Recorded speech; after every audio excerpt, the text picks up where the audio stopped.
Hello, amateur making film fans. Um, Welcome back to Be Movie Dreamer. This is episode number 4, and glad to have you with us. It's been about a month since I put out the last one, and during that time I have been doing my very best at trying to do my blue screen work. Didn't quite get it all done, but I'm trying. My results look like they're from an amateur filmmaker, but that's okay. I guess I'm putting my work where my mouth is, if you catch my drift. So, in fact, I think I'll play a little sliver of a clip, of an unfinished clip at the very end of today's program. So it's good to have you back.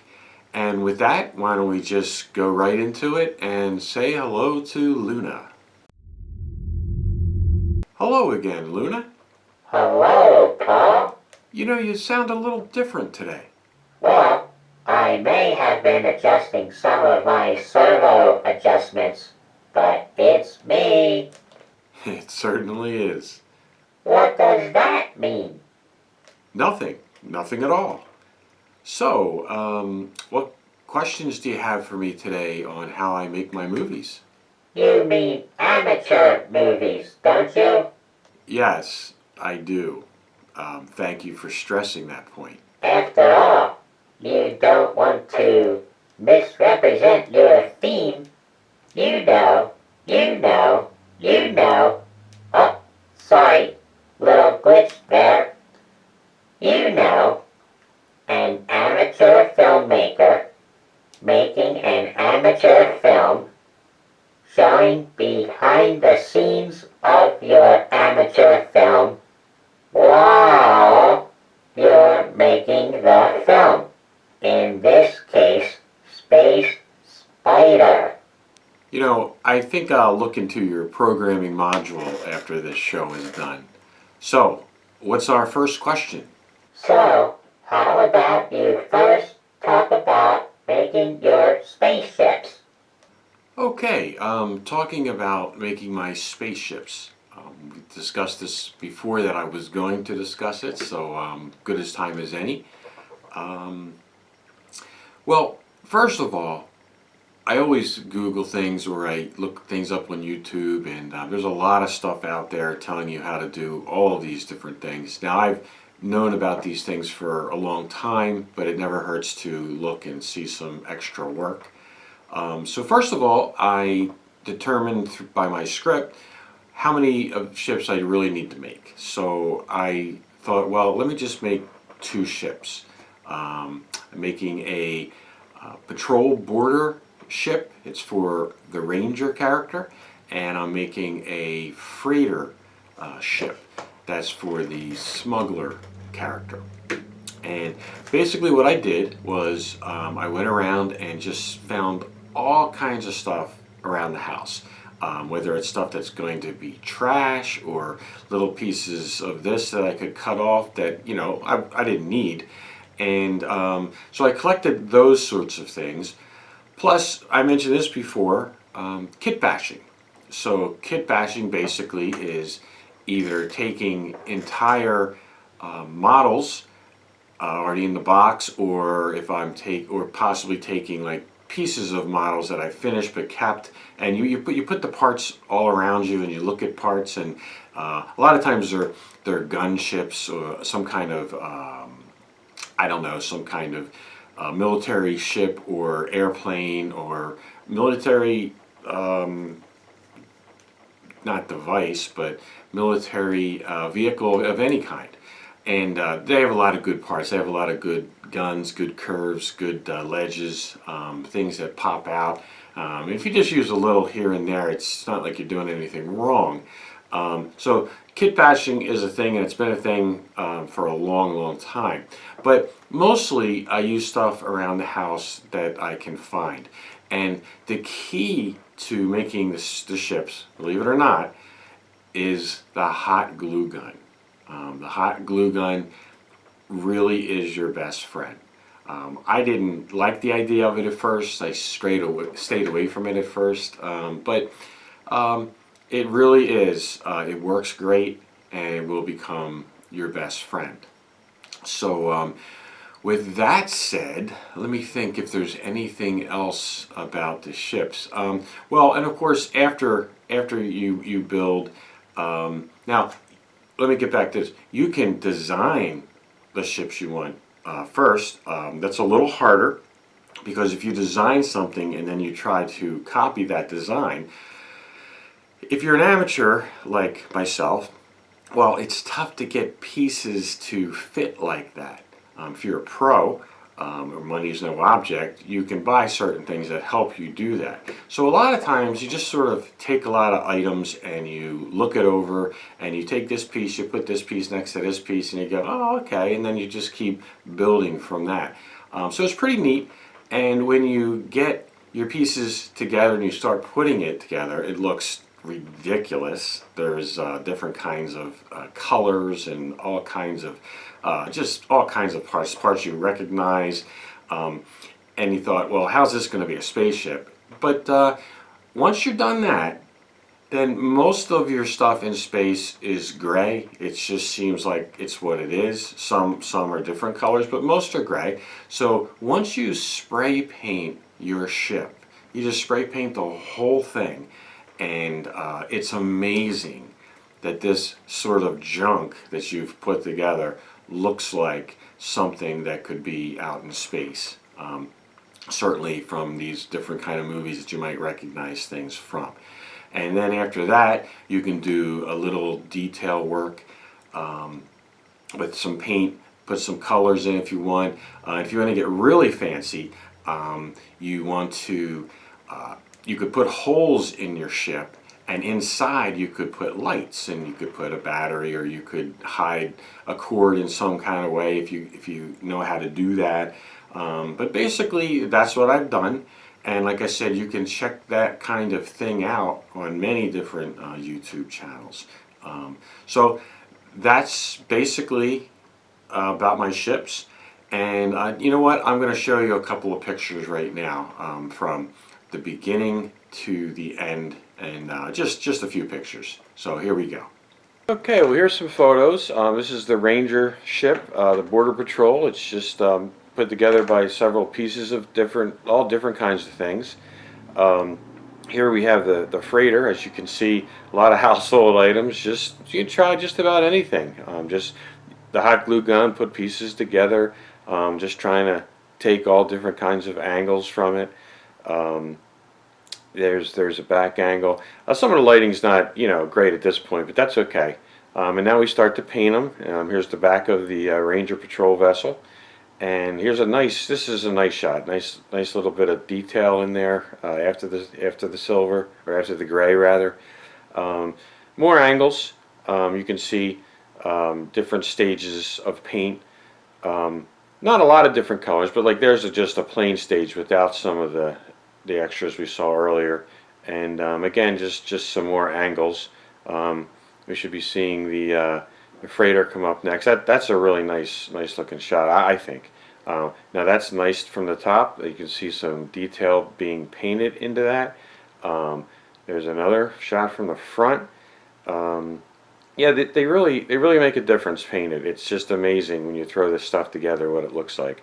Now there I put 23 in the back, so it's Freighter 23, indicating that there's many freighters. That's a darker angle on that one, and this one just again another angle, and you just want to see everything you can, and just do your best with it. And that's pretty much what I have for you on the ships. Okay, question number 2. Wait a minute. That's all you have to say? Oh, guess someone needs validation. It was fantastic. Never mind. What else have we got today? Question number 2. Again, can you please tell us about your blue screen process? Blue screen. Sure. We've talked about that in the past, and I said I would talk about that, so now's as good a time as any. If you have a lot of money and a lot of space, you can do a fantastic professional job.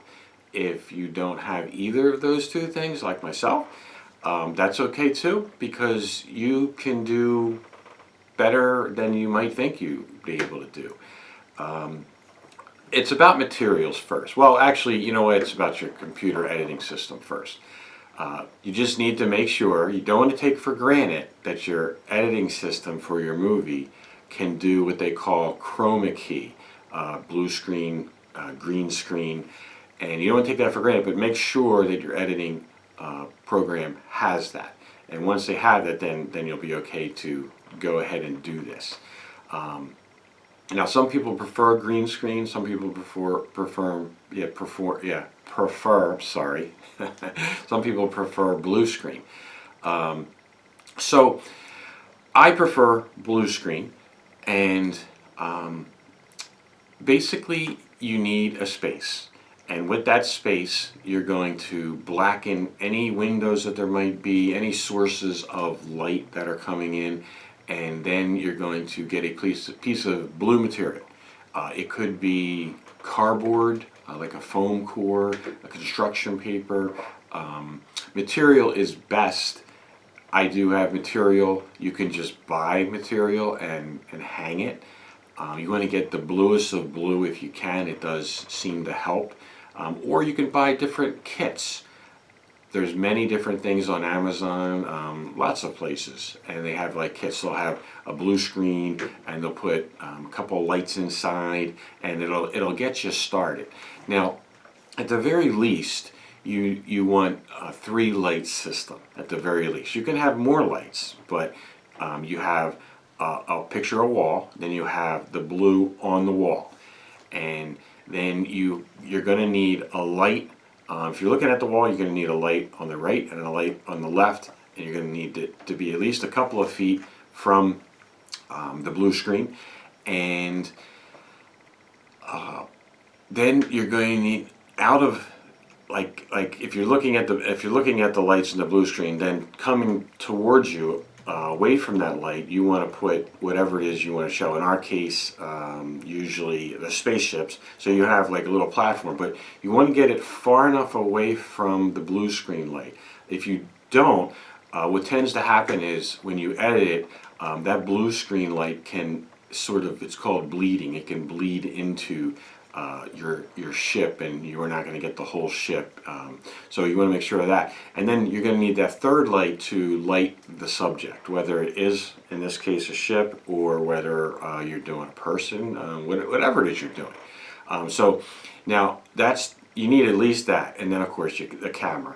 So these things need to be spaced out enough, but don't let it discourage you if you don't have much room, because trust me, I don't have that much room. Okay, so with that said, that's sort of basically what it is. And a slider. Let me mention a slider. A slider today, not today, but for a long time now, even basically since Star Wars, the camera moved while the ship stayed still. Now they had computer-controlled cameras, so it would go over the same direction, the same route, and they could get a lot more shots out of that, a lot of repetitive shots.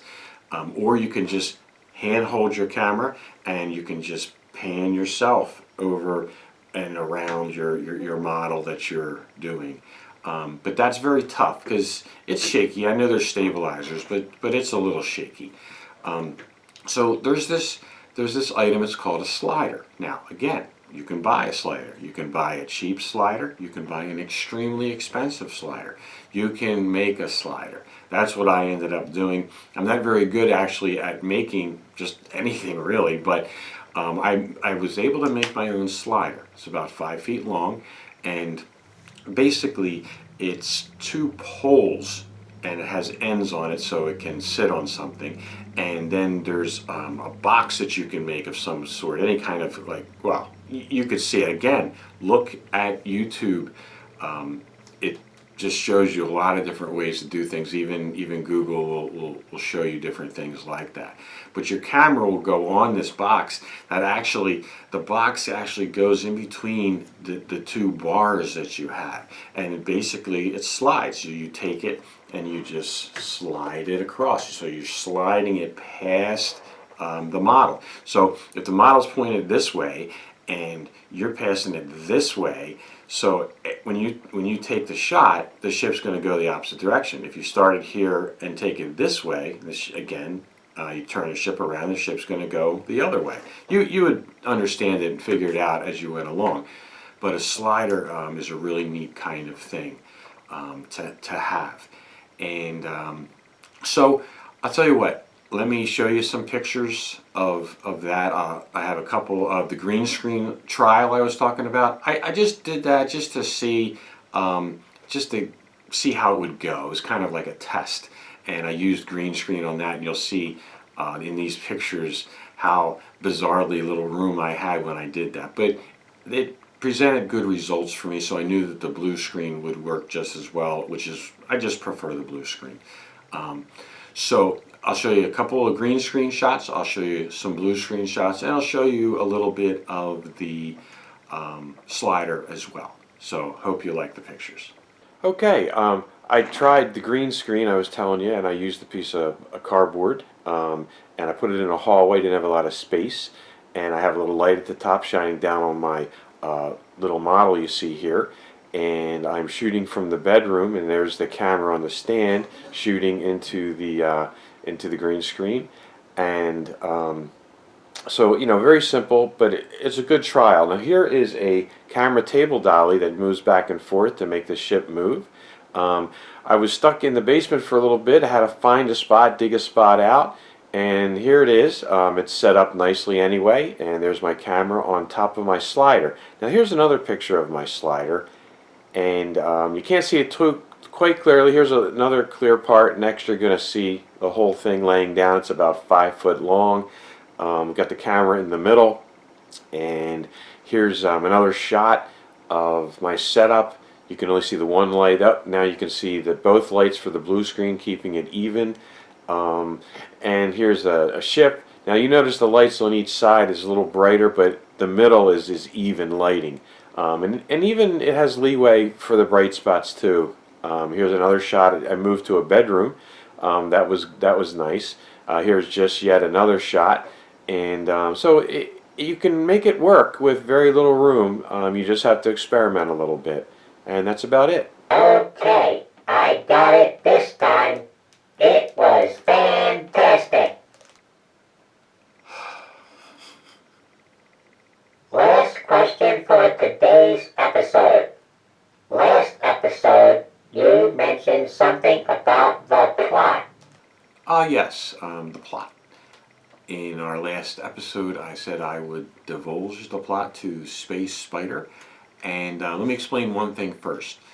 Like in a lot of movies, I know people know it from Star Wars, but people know it from all kinds of movies since then, and actually before that. I first saw it a lot in even like the 30s is when it showed up a lot. So before a movie, especially sci-fi movie, but it can happen to any movie, they have that crawl where the words start from the bottom of your screen and come up. So what they're trying to do is they're just trying to set the story. So after you read it, then you can just jump right into the movie. So my movie is going to start with a crawl, just to give a little explanation.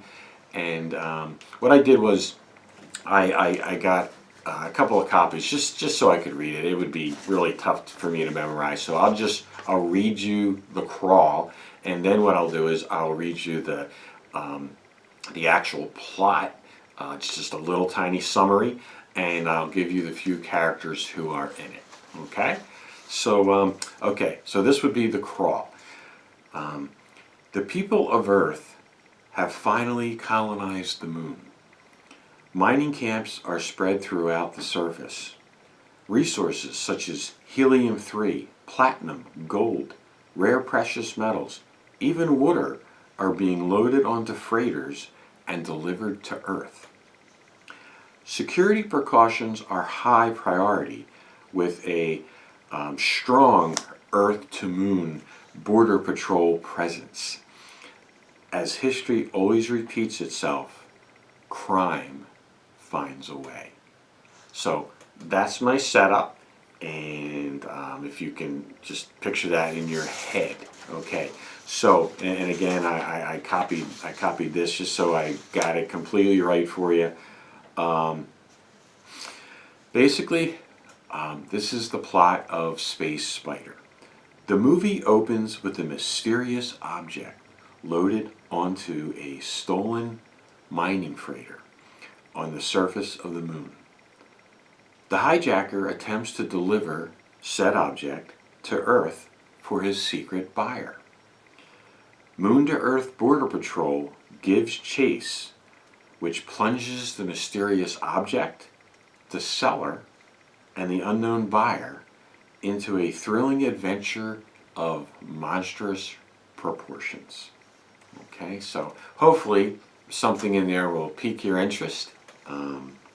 And you know what, I'll throw in, I have the characters here. There's just a few characters. Now there may be some smaller parts and different characters throughout, but very minor. So first we have the border patrolman, and we have the smuggler or hijacker, whichever you prefer. Then we have the ranger. The ranger is what they call the guys who drive the border patrol from the Earth to the moon to keep it safe, keep the mining companies safe. And you have the unknown buyer, and then of course, because I love monsters and it is called Space Spider, I'm going to have the monster. So I have 3 of these positions already filled, even though this is going to take a long time to even get to the filming stage. I will keep working, and people have already jumped at the chance, a lot of friends. You'll find that when you make these movies, whether they're incredibly great, whether they're good, whether they're funny, or they're maybe not that great, but they're funny anyway, and that's okay too, there's nothing wrong with that. But you'll find that a lot of your friends, even relatives, will love to participate in your films. I've only made 2 full-length films, but I've done smaller things too. And I've never had a problem casting for any of these movies. So that is the plot of Space Spider. Nice. I like it.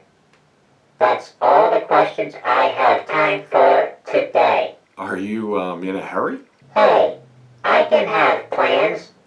See ya, Paul. Bye, Luna. Thank you. Well, that about wraps up this episode of B-Movie Dreamer. Thank you for tuning in. 2 things.